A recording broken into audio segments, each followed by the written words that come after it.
Tem uma vontade irresistível de saborear a melhor informação? Dos artigos de opinião até ao acesso antecipado aos Podcast Plus e muitas mais vantagens em ser assinante Observador. Desfrute de tudo como se fosse a última dentada. Não fique de água na boca e aproveite a nossa campanha limitada aos primeiros 500 assinantes. Assine agora em observador.pt por apenas 95 cêntimos por semana. É o preço de um pastel de nata.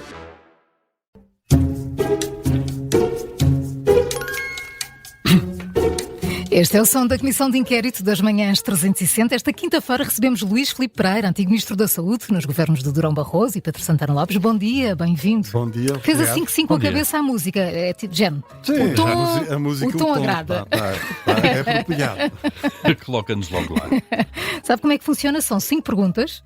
Por cada resposta certa recebe 5 pontos. Se pedir a nossa ajuda e acertar, recebe 2. Se não acertar, não recebe nada, não é? Vamos ver. Começamos por uma fácil.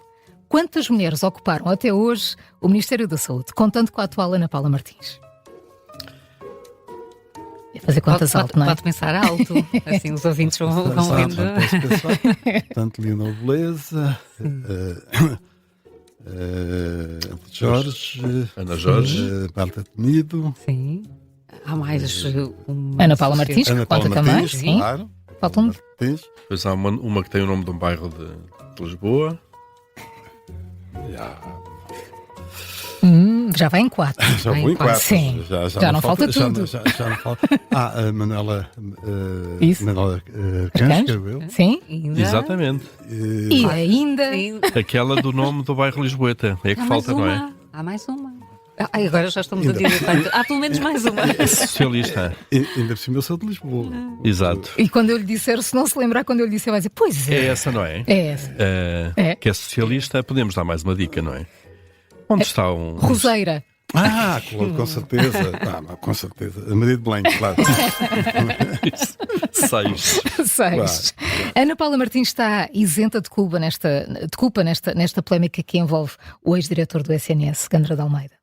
Não, as afirmações quer da Sra. Ministra, quer do próprio Primeiro-Ministro, referem que não tinham maneira de conhecer a incompatibilidade. E nesse aspecto eu não tenho forma de avaliar, ou acredito que eles estão a dizer a verdade. E, portanto, mas não há aqui um passa-culpas de um governo para o outro? Não, quer dizer, o que eu acho é que tem este tema, aliás, como é natural, tem sido utilizado na luta política, o que é normal, tem acontecido.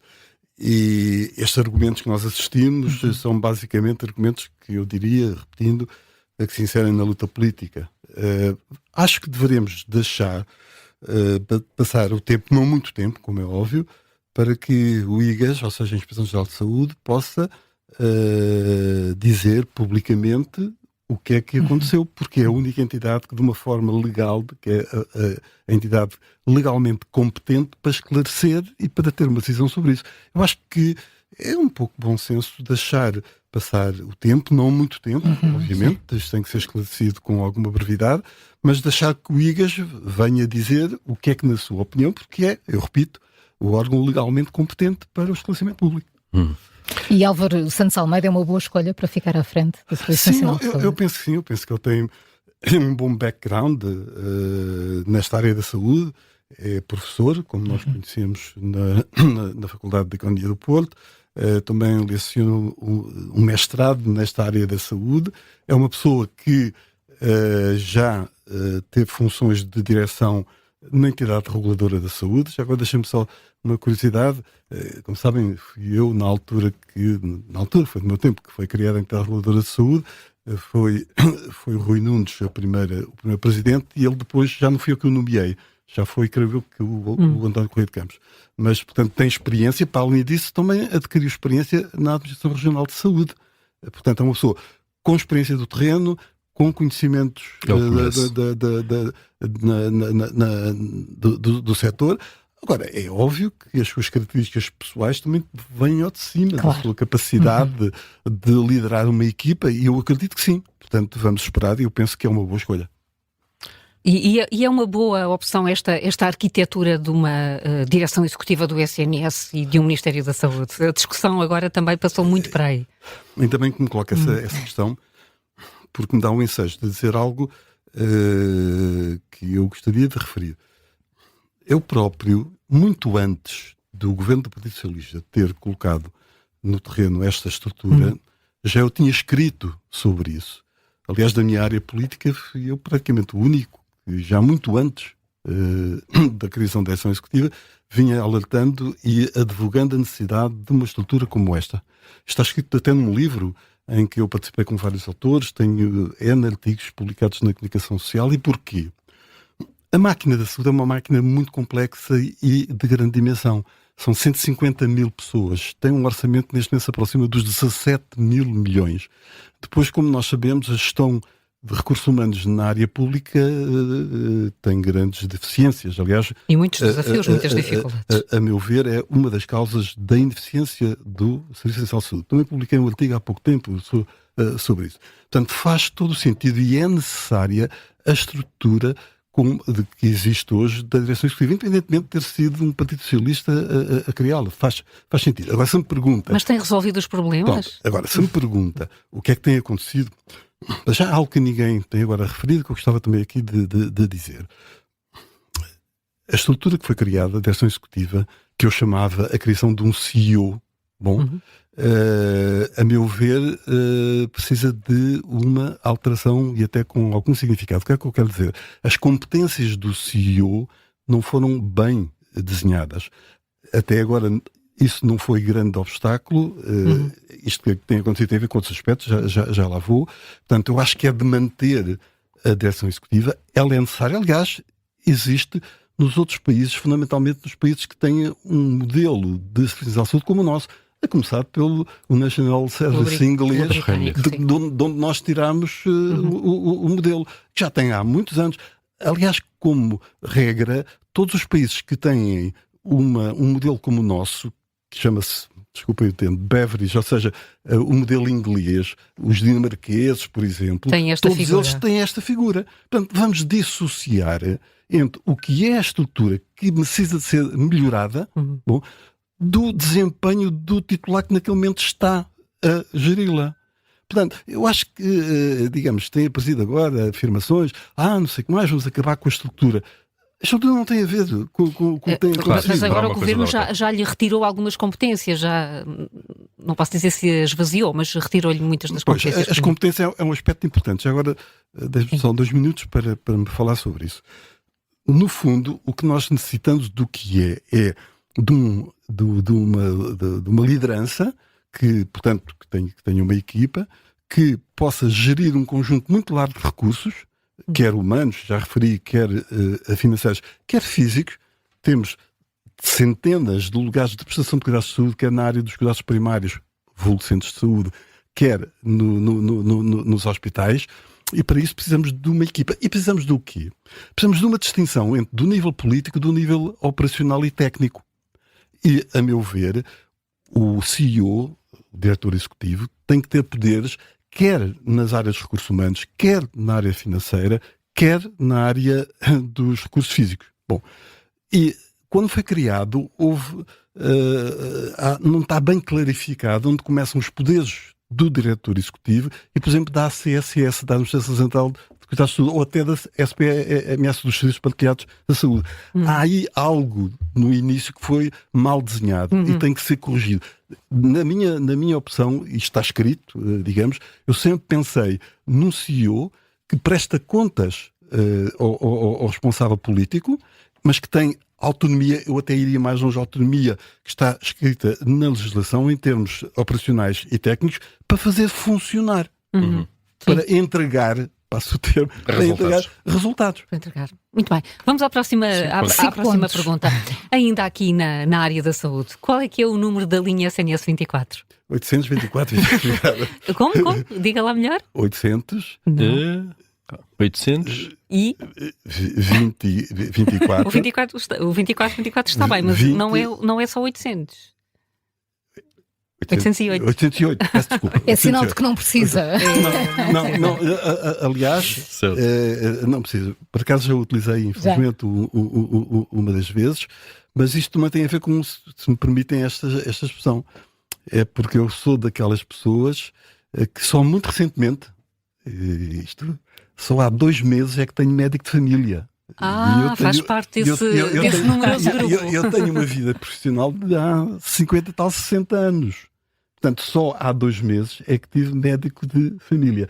E, portanto, como há 5 milhões de pessoas em Portugal, quer através de seguros de saúde, quer através dos subsistemas públicos, a ADSE é um exemplo, que recorrem ao privado por necessidade. E talvez esteja aí a explicação. A explicação para não ter recorrido, mas agora o número entrou nas nossas vidas. Parece-lhe que é a forma de combater as falsas urgências? Sim, é uma das formas. Nós, de facto, precisamos de esclarecer a opinião pública, dar informação à opinião pública de que as urgências é de last mile, isto é o último, digamos, o último recurso. Bom, é evidente, no entanto, que é preciso compreender, as pessoas é preciso compreender, uma pessoa tem uma dor, tem um problema, não tem a quem se dirigir, não tem médico de família, não tem um centro de saúde, obviamente que vai para o hospital, como é óbvio. Portanto, aqui não basta apenas esclarecer e colocar no terreno este tipo de coisas. Precisamos de criar alternativas nos cuidados primários. O principal dissuasor da população ir para os hospitais é termos uma estrutura de cuidados primários que dê resposta. Esse é que é o problema. E não a triagem, como está aqui a acontecer. Triagem. Muito bem. 10 pontos. 10 pontos, vamos em frente. Pertenceu a um dos governos mais curtos da história da democracia portuguesa, aquele que foi liderado por Santana Lopes.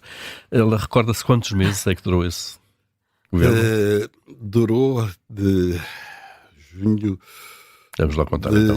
Vamos lá contar. Estamos a obrigá-la a fazer muitas contas. Sei quando acabou. Sei que acabou em fevereiro de 2005.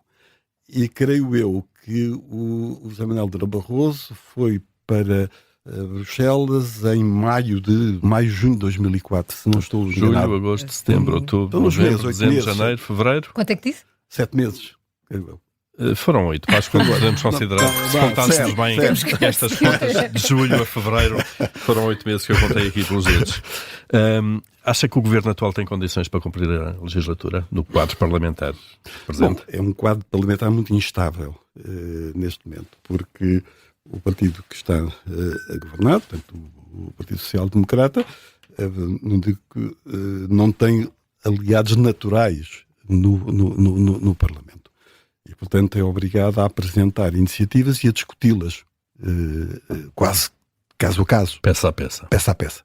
E, portanto, não é a melhor forma de poder permanecer no governo de uma maneira estabilizada. E isto penaliza, de facto, digamos, a gestão do país, porque há decisões de fundo que têm que ser tomadas e elas precisam ser tomadas com alguma urgência. A saúde é uma delas.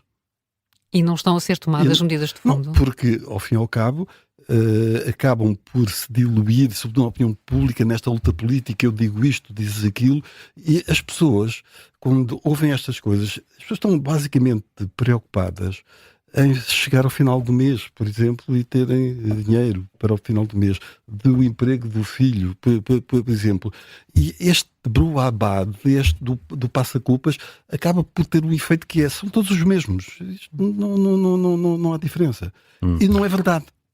E, portanto, eu diria que esta solução de um governo minoritário não é a melhor, mas foi aquela que a população... Que resultou das eleições. Claro. Nós já vimos a dificuldade que foi aprovar o Orçamento de Estado para este ano, mas feitas as contas e na lógica do PSD e do CDS, se quisermos já de que é que serve então estar a governar nestas condições se não vão poder fazer reformas ou mudanças de fundo? No entanto... Eu, aliás, deixa-me dizer isto, também muito recentemente escrevi um artigo em que toquei este aspecto. Tome, por exemplo, o primeiro governo do professor Cavaco Silva. Aliás, 85, 87. Em que eu participei, como secretário de Estado. Está a falar do primeiro sem maioria. 85, 87. Exatamente, em que eu participei como secretário de Estado da Segurança Social. De facto, também era minoritário. Então teve um papel importante de apresentar na opinião pública as principais reformas que teriam que ser feitas. Ele não tinha capacidade para as fazer, mas há um aspecto que é importante, que é colocar no público os dois problemas. Deixa-me dar um exemplo com a área da saúde. Eu defendo há muitos anos, enfim, creio que conhecem, que nós precisamos de uma reforma profunda da área da saúde. E essa reforma profunda tem que passar pela evolução do SNS para um sistema nacional de saúde. Não é uma questão de semântica, é uma questão concreta e é de fundo. Isto é, temos que ter as três iniciativas, a pública, a privada e a social, a prestarem cuidados de saúde à população. Como o Estado pode contratualizar com a iniciativa privada e com a iniciativa social cuidados de saúde para a população. A população vai aos estabelecimentos que estão a ser geridos, que foram contratualizados pelo Estado, da mesma forma que vão aos hospitais públicos. Temos um exemplo concreto, o das parcerias público-privadas. Tiveram excelentes resultados que foram comprovados pelo Tribunal de Contas e pela Entidade Reguladora da Saúde. Tiveram melhores cuidados para a população com qualidade, com custos muito mais baixos e com satisfação das populações. Portanto, nós temos que evoluir de um Serviço Nacional de Saúde para um Sistema Nacional de Saúde que combina a capacidade que nós temos de prestar cuidados de saúde à população das três iniciativas e que, por caminho, até alivia ao Estado em termos de investimento. Mas neste quadro parlamentar? Não é só, mas é isso mesmo que eu queria me referir. Mas isto tem um caminho a percorrer para já ganhar a opinião pública. E para isso é preciso colocar no terreno esta questão. Porque esta questão é que está na base daquilo que nós vimos todos os dias. Esta que é a causa profunda das crises das urgências, do efeito de médicos famílicos, etc. Mas tem ouvido alguém a dizer, a colocar isso? E um governo minoritário, responder à pergunta, Sim. E um governo minoritário pode fazer isso. Pode colocar os verdadeiros problemas. É claro que poder-me-ão dizer, isto tem custos eleitorais. Porque a população o que é que tem? A população tem uma ideia do Serviço Nacional de Saúde que é positiva e justificadamente. Nós tivemos feitos extraordinários do Serviço Nacional de Saúde. Tivemos a mortalidade infantil, que foi um caceteda a nível mundial. Tivemos o aumento da esperança média de vida. Portanto, o Serviço Nacional de Saúde fez coisas brilhantes e importantes. Agora, isto pouco vale às centenas de milhares de pessoas que estão à espera de uma cirurgia ou de uma consulta, porque isso não lhes resolve o problema. Por isso é que foram comprar serviços, foram comprar seguros de saúde ou os funcionários públicos através da DSE. Aliás, querem maior contradição de que os funcionários públicos são funcionários do Estado. Na sua esmagadora maioria vão ao privado, pagam para ir ao privado. Sim. Portanto, é deste tipo de coisas que nós devemos pôr na opinião pública e colocar a opinião pública a discutir isto. Estes são os verdadeiros problemas. Não é o problema se a obstetrícia de Setúbal fechou. Claro que é importante dizer isso, mas isto é uma consequência, não é uma causa. A causa. E voltando à vossa pergunta, é isto, um governo minoritário pode fazer isto. Deixa-me dizer só mais um aspecto. Há coisas que nós pensamos que são adquiridas e que mudam muito rapidamente. Até 85, parecia que toda a opinião pública portuguesa, 80%, 90%, estava de acordo, por exemplo, com a nacionalização da banca. No entanto, passados 2, 3 anos depois da primeira maioria do Cavaco Silva, verifica-se que foi, como acontece em todo o mundo ocidental, evoluído, como é óbvio, deixou de estar nacionalizado, e hoje quem é que defende a nacionalização? Apenas uma minoria da população, que são os partidos de extrema-esquerda. Portanto, há aqui uma pedagogia, mais que uma pedagogia, há que colocar os problemas na opinião pública, há que discutir os verdadeiros problemas. Nós, na comunicação social, discutimos a espuma. E temos que colocar os problemas. Isso leva-nos à próxima pergunta e até pode continuar depois por aí. Quem disse, e isto é uma citação, quem disse: a televisão vende com igual eficácia um sabonete ou um Presidente da República? No sentido de influenciar... Concorda com o significado dessa frase. São coisas completamente diferentes, claro. Como é. Aliás... Mas quem disse? Quem disse esta frase? Isto é uma pergunta. Isto é uma pergunta. É mais uma. Quem disse? Isto correu muito. Então vai pedir ajuda. Vou pedir ajuda. Muito bem. Terá sido Manuel Luís Goxa, Aque Brito ou Emílio Rangel? Isto ali no início dos anos 90 foi uma frase que andou foi muito debatida. Um documentário. Foi talvez a televisão foi Emílio Rangel que disse isso num documentário. Foi muito polémico, mas está a dizer que no princípio da influência isto faz algum sentido. Hoje em dia, de facto, precisa aparecer na televisão não só para pensar em poder vencer eleições, mas também para impor agenda política, Exato. Como estava a dizer há pouco. Concorda com isto? Sim. Concorda com esta afirmação? Eu acho que um dos papéis do governo é tomar decisões e introduzir medidas importantes para o benefício da população, mas também lhe compete a ele escolher a agenda. de colocar na opinião pública os dois problemas. É claro que depois isto tem vários prolongamentos, sobretudo na comunicação social, aos vários atores políticos. A extrema-esquerda diz uma coisa, as pessoas mais de centro dizem outra. Mas colocar os verdadeiros problemas do país na opinião pública, fazer com que a opinião pública, através da comunicação social, os discuta, é fundamental. E é isso, voltando à sua pergunta, e é isto tão bem que um governo minoritário pode fazer. Muito bem. Mais alguma questão sobre ou avançamos? Os presidentes da República têm que estar na televisão para conseguir, ou os candidatos têm que estar. Como é que tem acompanhado aqui os nomes que são atirados para a praça pública? Enfim, eu acho que estamos a viver um momento que, não diga normal, mas que não é muito normal. Isto é, 1 ano e tal de eleições, perfilarem-se já, não digo dezenas, mas mais do que uma dezena de candidatos. Também numa democracia é natural que haja esta discussão. Acho que é extemporâneo, acho que temos autárquicas, digamos, mais próximas, que são daqui a 8, 9 muito meses. Importantes. Não estou a secundarizar a eleição. Mas o calendário eleitoral é esse. O calendário é este. O Presidente da República tem um papel muito importante, a meu ver, no nosso ordenamento político, digamos. Então, lembrar que ele também é eleito por sufrágio universal, tem uma legitimidade que é idêntica no sentido de o resultado do voto popular do que a Assembleia. Como é óbvio, nós escolhemos este tipo de ordenamento. É importante. O próprio Presidente da República tem uma palavra a dizer. Agora, a gestão da sua palavra também é outro tema. Claro. E isso vai. Luís Filipe Pereira tem 17 pontos neste momento, faltam 5 para chegar aos 22. Ainda ninguém conseguiu os 25, só para saber. E estamos aqui na última questão então para esses 5. O Luís Filipe Pereira é economista, aliás, tem uma longa carreira também como gestor de empresas e, portanto, vai acompanhando estas questões também de perto. Em que ano é que Portugal registrou pela primeira vez em democracia um excedente das contas públicas? Um excedente? Não foi há muito tempo, não é? Eu sei que não foi há muito tempo. Ainda foi neste governo do António Costa, foi com o Centeno e, portanto, deixe-me só adivinhar o ano. Pois, porque houve uma pandemia logo a seguir. O ano. Portanto, exato. Foi o ano de 2019. Não houve ajuda nenhuma.